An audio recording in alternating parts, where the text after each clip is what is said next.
신규 연체 눈덩이 그 규모가 놀라울 정도, 이거는 여러분 우리 국내 은행의 신규 연체를 말하는 겁니다. 와, 이거 여러분 진짜 심각하게 저는 느껴집니다. 일단 한번 보실래요? 예, 아마 이런 지표는 어디에서 보지도 못할 겁니다. 예, 보시는 것처럼 국내 은행이 신규 연체, 이게 얼마나 늘어났는지를 나타내 주는 지표거든요. 2019년에는 1년 누적이 17조 1천억 원이었습니다. 이게 조금씩 내려갑니다. 2020년에는 14조 5천억으로 내려가고요. 2021년에는 11조 5천억까지 내려갔습니다. 그러다가 2022년에 12조 6천억까지 늘었거든요. 그런데 문제는 2023년이에요. 순간적으로 폭발했습니다. 25조 1천억까지 늘었습니다. 자, 이것을 보면 일반적으로 신규 연체 규모가 얼마였느냐, 아마 2019년 17조 1천억 원 정도가 평균이었을 거예요. 그런데 2020년이나 2021년이나 이게 줄고 2022년에 약간 늘은 것은 이때는 재난지원금이나 코로나 손실보상금을 지불을 했기 때문에 연체가 그만큼 줄어들었다, 이렇게 이야기할 수가 있습니다. 2022년부터는 이제 이게 코로나에 대한 손실보상금이 많이 줄었잖아요. 그러다 보니까 이자 금리는 높고요, 이자 금액은 많고요, 또 대출의 어떤 양은 크고요. 그러다 보니까 11조 5천억 원에서 12조 6천억 원으로 늘었습니다. 그러다가 2023년 작년에는요, 재난지원금이나 코로나 지원금이 없었습니다. 오로지 경제만 가지고 지금 돌려갔어야 되거든요. 그러다 보니까 현장 경기가 박살이 났어요.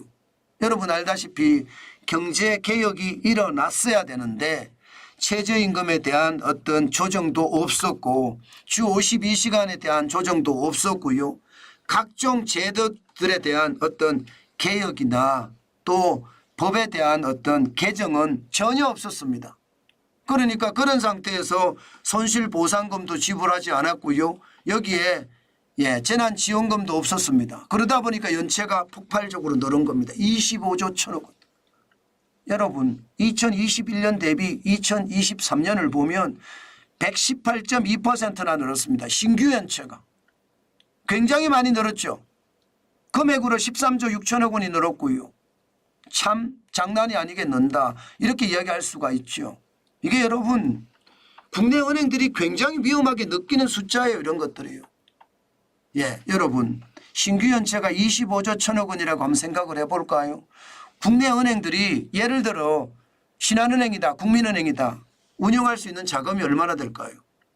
일반적으로 운영할 수 있는 자금이 한 600조에서 700조 사이일 겁니다. 우리나라 리딩뱅크라고 이야기하는 국민은행, 신한은행 1등, 2등을 앞서가니 뒤서가니 하잖아요. 그럼 600조에서 700조 정도 운영을 할 겁니다. 그중에 실질적으로 계속 운영하는 자금은 50조, 100조 이사일 거예요. 50조, 100조 이사일 거예요. 그런데 신규 연체가 25조예요. 적은 금액 아니죠. 적은 금액 아닙니다. 이거 어떻게 생각하면 국내 은행들도 두려워해야 할 숫자예요. 그러면 국내 은행이 50조, 100조밖에 왜 안 되냐. 600조, 700조 운영을 하는데 이미 대출을 다 해준 거예요. 대출 만기가 돼야지 받아낼 수 있는 거지, 대출 만기도 아닌데 돌려달라고 이야기할 수는 없거든요. 그렇게 상황을 따져보면 지금 국내 은행들 저는 심상치 않게 봅니다. 제가 더 심각하게 보는 거는요, 여러분 2024년을 보세요.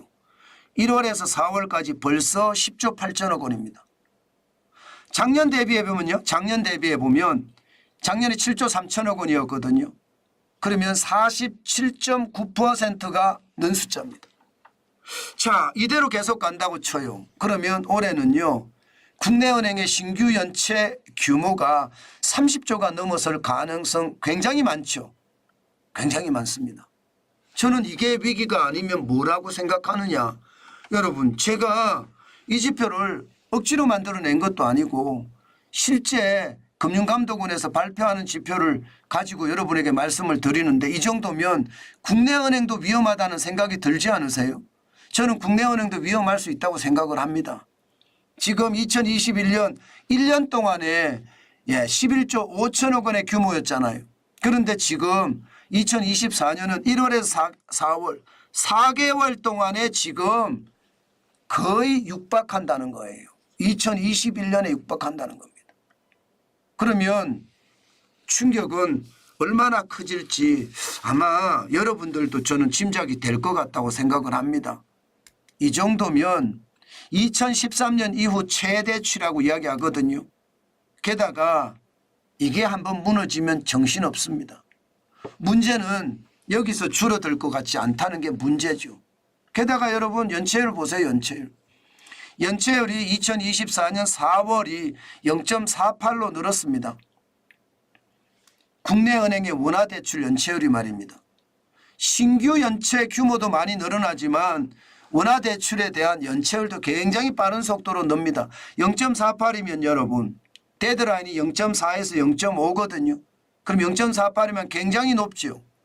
문제는 여러분 분기 말에 부실채권을 떨었기 때문에 3월에 0.43으로 떨어졌던 겁니다.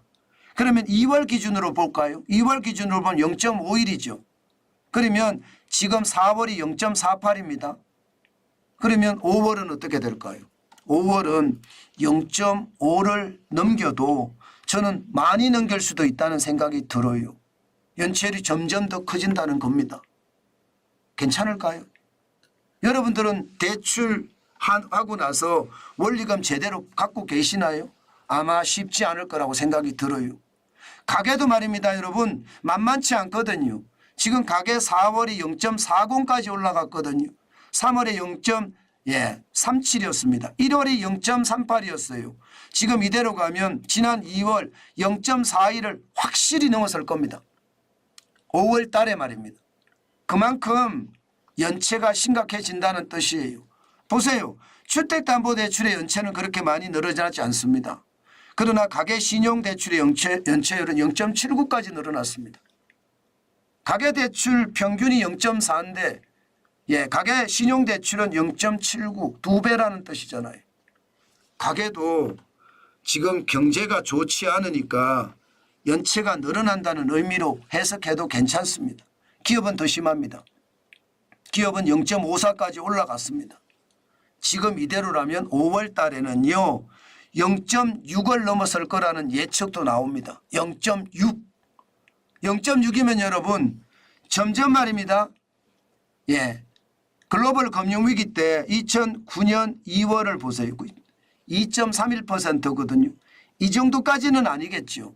그렇지만 제가 늘 말씀을 드리는 단기에 반짝 올라갔다 내려오는 거 말고요.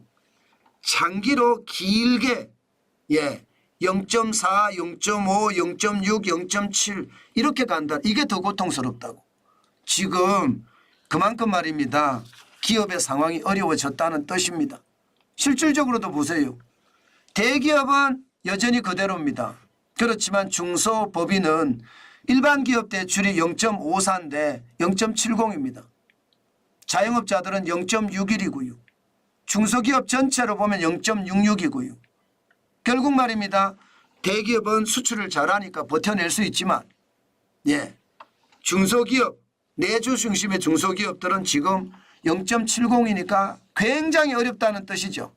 여기다가 개인사업자, 자영업자들 0.61입니다.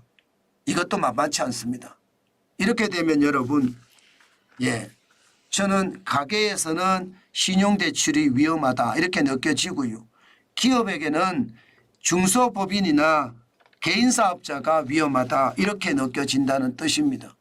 지금 경제가 조금 좋아진다고 하기 때문에 뭔가 회복될 조짐은 조금씩 보이지만 여전히 지표상으로는요 최악의 어떤 상태로 점점 가고 있다는 거.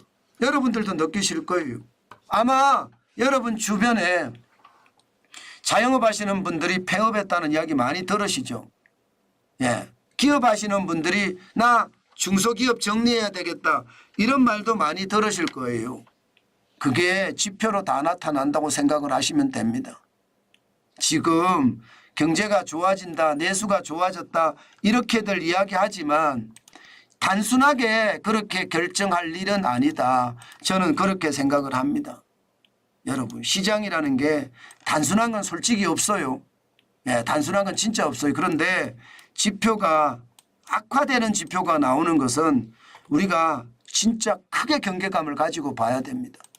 이게 크게 경계감을 가지고 보지 않으면요. 막상 그 위기가 닥쳤을 때 우리가 감당하지 못하는 거 저는 충분히 있을 수 있다고 생각합니다. 때문에 여러분 천천히 우리는요. 정관전 TV를 보는 구독자 분들만이더라도 위기가 온다는 생각을 가지고 저는 대응책을 계속 마련해 가야 된다고 봅니다. 그것이 말입니다. 우리가 위기에 대처할 수 있는 힘을 기르는 거다. 저는 여러분에게 그렇게 말씀드리고 싶어요. 게다가 말입니다. 지금 일금융권도 제가 여러분들 한꺼번에 뭐 주거래은행이라는 개념으로 많은 분들이 하고 있는데 저는 그렇게 하지 말라고 요즘 말씀을 드려요. 분산 예치하세요. 간단합니다. 이게 한 곳에 넣어놓지 말고요. 리딩뱅크 중심으로 분산 예치하는 것 저는 꼭 필요하다 생각이 듭니다. 그렇지 않고는 아마 여러분 우리가 갑작스런 위기가 닥쳐왔을 때 피할 수 있는 방법이 그만큼 줄어들 겁니다. 저는 여러분에게 분산 예치 다시 한번 말씀 올립니다.